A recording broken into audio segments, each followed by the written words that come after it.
What's up, everybody? How's it going? Welcome back. We have the LOWRIDER all put together. This is going to be a walk around of my 2019 FXLR Softail LOWRIDER. This is going to be the M8. We're going to touch base on a couple of things that we have upgraded, that we added, and everything that it sits on the bike as it is now. As a reminder, we have created a storefront on Teespring, so be sure and check that out, as well as check out the Patreon. All the links are going to be in the drop-down section below, as well as the Amazon affiliate links. We are a part of Amazon affiliate, so anytime you click on one of those links and you purchase something through Amazon, it helps out the channel. We are here to talk about our finished product. This thing is wicked. I'm loving how it sits now. I feel like it's dialed in. There's still a couple small items I would like to tweak, but that's going to be coming down a little bit farther down the timeline. One, because funds, and two, because funds. Most of the other things I'm looking at tend to be a little bit on the steep side where it's, oh, that can wait.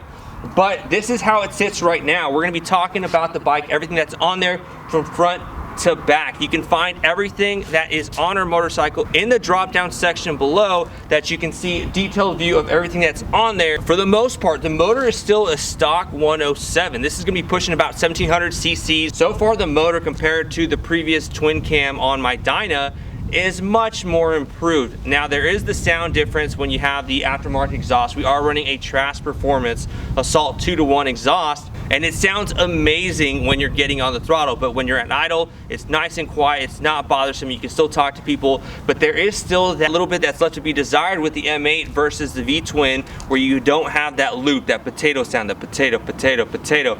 But it's still a really nice motor nonetheless. I am enjoying it. I just want to let everyone know that we have booked our first track day. Super pumped, super stoked. It's gonna be interesting. This is gonna be through Ride Smart. It's not till September, so we still have some time to go, but we'll touch base about that in a later video. So starting from the front, for tires, we have the Cruise Tex. These are from Metzler. Currently, we are only running in the front because the rear still has some decent tread left. The rear is currently a stock Michelin, and we will be going back to the Cruise Tex because we're going to Colorado next month. Yes, Coloradians, drop it down in the comment section below what city you're from, and we can try and set up a ride. I would love to meet as many of y'all, as well as go get some coffee and hang out. Because we're gonna be doing the track day, I really do enjoy the Cruise Tex, how they perform. It is what you could classify as a sport cruiser tire. Now, we did the air quotations because when you think of cruiser, you don't really think of sport, but a lot of people in the industry recently have been pushing the envelope of what you can expect from a Harley Davidson, which is really awesome, and that's where we're kind of leaning and why we decided to do the track day. Also, it's just going to be to help us improve and become an overall better rider for our entries and exits, and just picking our line, body positioning, etc. And I think it's just going to be really cool to see it on the track. As for stopping power, front and rear, we are running the Lindell Crown Cut Rudders. These are the 9-spoke, since we have 9-spoke wheels, and we had it in chrome and gold, but with the Super Wrap, we went with gunmetal on gunmetal, so that way the gold pops out just that much more. And as y'all saw, we have the powder coated fork lowers from Enigma Powder Coating, and please forgive the mess on the bike. We've been riding a lot recently and it just looks really dirty. We have yet to clean it. As for internals on our forks, we have the stock springs in there, but we have upgraded our damper rods to the plus 2 inches of the Track or Die damper rod upgrade. We're still running our stock size spacer, and that is the front suspension is still for the most part stock. We do have plans on upgrading our fork tubes. The fairing, this one has been going strong with us since our Dyna. We just painted it to paint match the rest of the bike. This is from Memphis Shades. The height of the shield is 15 inches. This has been one of the best investments because for the cost, it's about $475 for your headlight block, all the brackets and the clamps, and the fairing itself to include the windshield was around $475, and it's lasted this long. We're around 60,000 miles with this fairing. Now, hopefully I didn't jinx it now that we said that it's gonna break and we're gonna need to get a new one, but I really do enjoy it. The 15-inch option, I'm digging it. We may go with the vented 15-inch just to try it out. Stepping back to the stopping power, for our brake pads, we're running the Lindell Extreme pads. Those are the greatest bite that you can get. They are gonna be taking away all the color of your rotors if you are running the gold rotors, etc., that you're gonna be losing all the gold. Now, working our way back towards the cockpit, our levers are from Lucky Speed Shop. These are cut levers that are powder coated. I really like the comfortability and overall ergonomics of them. Makes riding so much more comfortable. As for our LEDs here, our front headlight be the Rogue Rider mode illumination headlight, and then our turn signals are going to be from Rogue Rider as well. These are the 6Z turn signals. Touching back on the fairing, we are also running the two-wheel audio system. We'll be going ahead and turning that on here in a momentarily. We got an update on a new harness, as well as they went ahead and updated the Bluetooth to incorporate the new Bluetooth 5.0. Many of these electronic devices that have Bluetooth capability are starting to incorporate that because that's the newest and greatest that there is out there. It's the most updated. Now moving towards the cockpit, we relocated our gauges, and that's going to be one of the sweetest things that we've done. It is extremely nice being able to ride and just moving your eyes like that's the speed I'm going. That's my current RPMs. We got that kit from Speed King Cycles, and what's holding them to be an LA Choppers mount, good, because we don't have a bar and riser setup. If you did have that setup with the bar and riser, you could set your dual gauges on top of your riser clamps and throw the bolt through there, and then you have that setup. But since we're running T-bars, we got the 1.25" T-bar clamp from LA Choppers. There is, I believe, a Biker's Choice brand as well, but this is just the one we went with. As for our bars, we're running Lucky Dave's Lucky 13 bars. The height of these are 13 inches paired with some Vans Gray ODI grips. Since we moved our gauges, we had to block off where the gauges went on our dash, so we ended up going with Hardcase Performance Gauged Elite Pucks. They mount into your dash, you would secure them, and that's all it is. It's just good to go, you're solid, and that closes that off so it doesn't look like something is missing from your bike. As for the tank, we have a whole bunch of stickers. Y'all know what they are. We just have to sticker bomb a whole lot of stuff. We're gonna bump down to the exhaust side of the bike.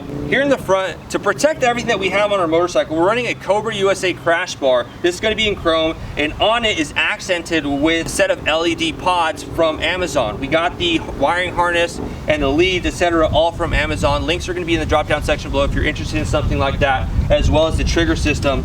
Where I do like these because they are multi-function, and I run them 99% of the time, if I can find it, and I run them 99% of the time here on yellow because it breaks up the pattern of white with the white LEDs on my turn signals, and it helps add visibility. The air cleaner, the see-through cam cover, as well as the exhaust are all from Trask Performance. The Assault air cleaner is from Trask Performance. You have this little window, but one of the differences that we have a purpose-built motorcycle plexiglass cover, which has been etched with an AMF style. The little things that I really enjoy. So the exhaust is gonna be from Trask Performance. This is gonna be the Assault 2-to-1 air cleaner. I do like the sound of it. I had it on the Dyna and I'm really enjoying. Now here we have a set of Kuryakin foot pegs. These are gonna be the Riot mini boards, and here on the back is gonna be the Riot foot pegs. One other note, that when I first installed my Riot floorboards, that my stock position on my Softail Lowrider foot brake, the rear brake, was that it sat fairly level with my foot peg, and instead of pressing my brake similar, so here's my brake pad, and say if it was sitting higher, that my foot, instead of lifting it to press it, that it sat lower, and I felt like my toe had to press down, and I didn't think that was a safe position for my foot. I didn't like how I had to consciously move my foot forward and depress it, that in the event of emergency, would I have been able to do that? Would I have just hit more of the floorboard instead of just stomping on the rear brake? So I ended up picking up a brake bone, which is going to be an aftermarket upgrade from the DLX MFG, which I purchased from V-Twin Visionary. It's $100, and it allows you the adjustability of moving your brake pedal up or down by extending or shortening your brake bone, which is going to be the one from DLX MFG. And to tune our exhaust and air cleaner, we're running the DynoJet Power Vision. We're still running the Kuryakin Momentum Vagabond bag. This is a awesome bag. We're gonna be doing a video on this and also bumping over and comparing the other bags that we have, the practicality, etc. But this is being held onto our Sissy bar, thanks to Jacob Kennard for making that with us. He's the one that also made framing for the Pelican bags. That this sits 24 inches above our fender. It is very similar to one that I had from Top Hand Ventures out of Houston, and I really like the way it sat, and we just added the curve to it as well as the ledge here on the back for a gas can. And that's just my go-to setup. As we stated, the rear tire is still the stock, but we're gonna be bumping up to the Cruise Tech from Metzler. Rear is a Lindell brake 9-spoke crown cut rotor, and for the seat we have Saddlemen. Now we're gonna go ahead and turn on the sound system.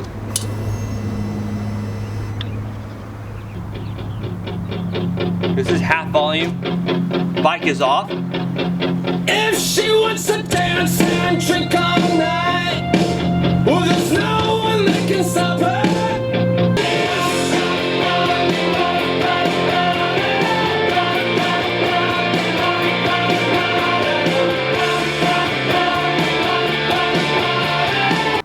3/4 volume there. Let's find another song that y'all can listen to.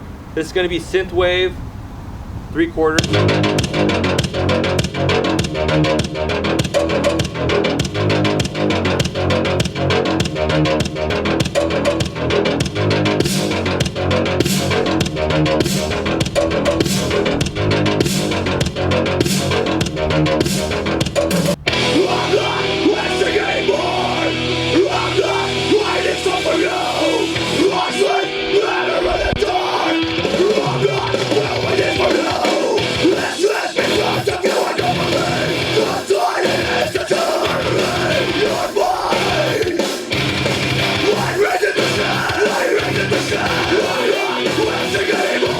So that thing gets loud. We're gonna go ahead and turn the bike on. That way y'all can hear the exhaust and do a couple just throttle response.